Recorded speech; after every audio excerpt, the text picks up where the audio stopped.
اس میں بہت سارے دوست کہہ رہے ہیں کہ جی دوست محمد مزاری صاحب کی جو رولنگ ہے وہ آئین اور قانون کے مطابق ہے۔ اگر یہ آئین اور قانون کے مطابق ہے تو گزشتہ روز جو نون لیگ کے جلسے کے اندر جس شخص نے پرفارمنس کی تھی تو پھر وہ مائیکل جیکسن آپ کو ماننا پڑے گا۔ اگر میاں صاحب نیلسن منڈیلا ثانی ہو سکتے ہیں تو وہ بھی مائیکل جیکسن ثانی ہو سکتا ہے۔ تو جی السلام علیکم، امید ہے کہ آپ سب لوگ خیریت سے ہوں گے۔ آخر کیا ہوا کہ اچانک حکومت اور اس کے اتحادیوں نے اسٹیبلشمنٹ کے اوپر چڑھائی کر دی ہے؟ وہ اسٹیبلشمنٹ سے کیا چاہتے ہیں، ان کو گلہ کیا ہے، ان کا شکوہ کیا ہے، اندر کی کیا کہانی ہے، بہت ساری چیزیں آپ کے ساتھ شیئر کروں گا۔ اور اس کے ساتھ ساتھ اس حکومت نے ایک آرڈیننس پاس کیا ہے جس کے تحت وہ کوئی بھی ہمارا قومی ادارہ کسی بھی غیر ملکی حکومت کو بیچ سکتے ہیں اور اس کے اوپر کسی کو یہ اجازت بھی نہیں ہے کہ ان سے سوال کیا جائے۔ اس کی کیا تفصیلات ہیں وہ بھی آپ کے ساتھ شیئر کروں گا۔ اچھا، سب سے پہلے آپ نے دیکھا ہوگا کہ اچانک جو ہے حکومت کے اندر جو لوگ ہیں، حکومتی وزراء جو ہیں، سینئر حکومتی لیڈران جو ہیں، انہوں نے اسٹیبلشمنٹ کے خلاف بیان دینے شروع کر دی ہیں، عدالتوں کے خلاف بیانات دینے شروع کر دیے ہیں۔ یہ کہنا شروع کر دیا ہے کہ جی فل کورٹ بنایا جائے بینچ، اور یہ بینچ کیوں بنا، اس میں یہ جج کیوں شامل ہے، اسٹیبلشمنٹ یہ کر رہی ہے۔ اب ان کو مسئلہ کیا ہے؟ دیکھیں یہاں پہ دو تین چیزیں۔ پہلے میں آتا ہوں ذرا عدالت کی طرف۔ عدالت سے ان کو کیا مسئلہ ہے؟ اب عدالت میں ان کو پتا ہے کہ ان کا جو کیس ہے وہ بڑا کمزور ہے۔ دوست محمد مزاری صاحب نے جو وہاں پہ رولنگ دی اور پھر اس میں سپریم کورٹ کے فیصلے کا ذکر کیا، اب وہ ذکر تو ہے نہیں ہے اس میں فیصلے کے اندر۔ اسی وجہ سے عدالت نے بھی کہا کہ آئیں ڈپٹی اسپیکر صاحب اور آ کے ہمیں بتائیں کہ وہ ذکر کہاں ہے۔ اس کے اوپر ہمارے بہت سارے دوستوں نے جو سمپتھائزرز ہیں مسلم لیگ نون کے اور حکومت کے، انہوں نے یہ سوالات کرنے شروع کر دیے کہ جناب دوست محمد کو کیوں بلا رہے ہیں سپریم کورٹ والے؟ قاسم سوری کو تو انہوں نے نہیں بلایا، دوست محمد کو وہ کیوں بلا رہے ہیں؟ بھائی قاسم سوری تو کہتا رہا کہ مجھے بلاؤ، قاسم سوری نے تو وہ خط بھیجا ہوا تھا، عدالت نے وہ خط کھول کے بھی نہیں پڑھا، ٹھیک ہے، اس کے اوپر تحقیقات بھی نہیں کروائی۔ یہاں پہ تو وہ کہہ رہے ہیں کہ چودھری شجاعت صاحب نے جو خط لکھا ہے اب وہ لے آئیں تو آپ پیش کر دیں۔ اور دوسری بات یہ ہے کہ یہاں پہ جو اصل اور بڑا فرق ہے، اس ڈپٹی اسپیکر نے دوست محمد مزاری صاحب نے یہ فیصلہ دیا کہ میں یہ رولنگ دے رہا ہوں کیونکہ سپریم کورٹ کے فیصلے کے اندر یہ لکھا ہے، تو انہوں نے حوالہ دیا، تو اس وجہ سے معزز عدالت نے کہا کہ آپ آئیں اور آ کے ہمیں سمجھائیں۔ اب اس کے اوپر بہت سارے لوگوں نے عدالت کے اوپر چڑھائی کر دی ہے، اردو میں بھی، اور کچھ جو ان کے پڑھے لکھے حمایتی ہیں انہوں نے انگلش میں بڑے معزز طریقے سے بن کے سوالات اٹھانے شروع کر دیے کہ یہ بینچ کیوں ہے۔ رانا ثناء اللہ صاحب نے کہا ہے کہ یہ فل بینچ بننا چاہیے۔ اب مسئلہ یہ ہے کیا ان کی مرضی کے بینچ بنیں گے؟ اب یہ جو جس کورٹ کے اندر کیس چل رہا ہے یہ کیا وہی کورٹ نہیں ہے جو 9 اپریل کو بھی کھلی تھی؟ کیا یہ وہی کورٹ نہیں ہے جس نے خود سموٹو ایکشن لیا تھا اور عمران خان کی حکومت کو فارغ کیا تھا اس وقت؟ یہ ٹھیک ہے۔ اب آپ سے یہ پوچھ رہے ہیں کہ بھائی آپ بتائیں کہ یہ جو آپ نے حرکت کی ہے یہ کیسے آئین اور قانون کے مطابق ہے؟ اب اس میں بہت سارے دوست کہہ رہے ہیں کہ جی دوست محمد مزاری صاحب کی جو رولنگ ہے وہ آئین اور قانون کے مطابق ہے۔ ہر کسی کا اپنا نقطہ نظر ہوتا ہے، وہ چیزوں کو اپنی نظر سے دیکھتا ہے۔ اگر یہ آئین اور قانون کے مطابق ہے تو گزشتہ روز جو نون لیگ کے جلسے کے اندر جس شخص نے پرفارمنس کی تھی تو پھر وہ مائیکل جیکسن آپ کو ماننا پڑے گا۔ اس لیے کہ اگر میاں صاحب نیلسن منڈیلا ثانی ہو سکتے ہیں تو وہ معزز آرٹسٹ جس نے کل وہاں پہ پرفارمنس کی ہے تو وہ بھی مائیکل جیکسن ثانی ہو سکتا ہے۔ تو آپ کو ماننا پڑے گا کہ ہر کسی کا پھر اپنا نقطہ نظر ہوتا ہے دیکھنے کا۔ تو اس میں تو بالکل کلیئر ہے کہ یہ عدالت کے اندر اس طرح ڈیفینڈ نہیں کر پا رہے، تو لہٰذا ایک باقاعدہ طور پہ کمپین چلائی گئی ہے جس میں ٹرینڈز چلائے جا رہے ہیں، جس میں صحافی بھی اپنا حصہ ڈال رہے ہیں، سیاستدان اپنا حصہ ڈال رہے ہیں اور عدالت کو متنازع بنانے کی کوشش کر رہے ہیں۔ اچھا فیصلہ آ جائے اس کے بعد آپ جو مرضی کریں، فیصلے کے اوپر آپ تنقید بھی کریں، فیصلے کو چیلنج بھی کریں، وہ تو آپ کا حق ہے، لیکن اس موقع کے اوپر اس قسم کی باتیں کرنا۔ اچھا اس میں بھی اب دو کیمپ ہیں۔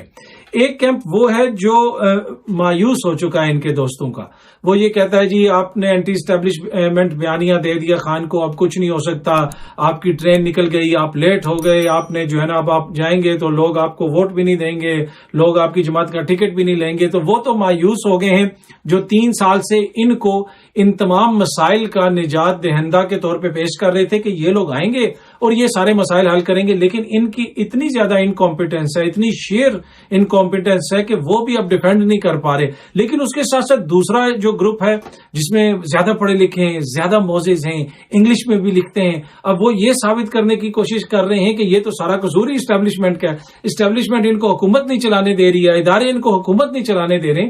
سب کو پتا ہے کہ یہ کس طرح اقتدار میں آئے، کتنی زیادہ سپورٹ ان کو حاصل ہے اور قومی حکومت قائم ہے۔ آپ اس وقت یہ دیکھیں کہ قومی حکومت قائم ہے،